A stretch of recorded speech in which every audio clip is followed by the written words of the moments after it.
పోసాని కృష్ణమురళికి హైకోర్టులో ఊరట లభించింది. విశాఖ 1 టౌన్ పోలీస్ స్టేషన్లో నమోదైన కేసులో స్టే విధించింది హైకోర్టు. తనపై నమోదైన కేసులను క్వాష్ చేయాలని క్వాష్ పిటిషన్లు దాఖలు చేసింది పోసాని కృష్ణమురళి తరపున బృందం.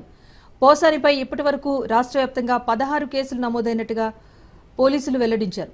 పాలకొండ, పాడేరు, విశాఖపట్నం, పట్టాభిపురం స్టేషన్లలో నమోదైన కేసుల్లో 35(3) ప్రకారం నోటీసులు ఇవ్వాలని హైకోర్టు ఆదేశించింది. తదుపరి విచారణ వచ్చే బుధవారానికి వాయిదా వేసింది హైకోర్టు.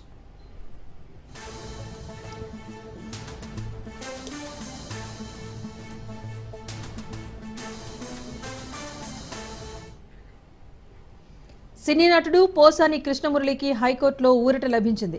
విశాఖ 1 టౌన్ పోలీస్ స్టేషన్లో నమోదైన కేసుపైన స్టే విధించింది హైకోర్టు. తనపై నమోదైన కేసులను క్వాష్ చేయాలి అంటూ పిటిషన్లు దాఖలు చేశారు పోసాని కృష్ణమురళి. పోసానిపై ఇప్పటివరకు రాష్ట్ర వ్యాప్తంగా 16 కేసులు నమోదైనట్టు సమాచారం.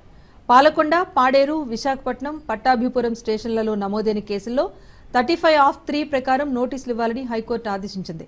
తదుపరి విచారణ వచ్చే బుధవారానికి వాయిదా వేసింది హైకోర్టు.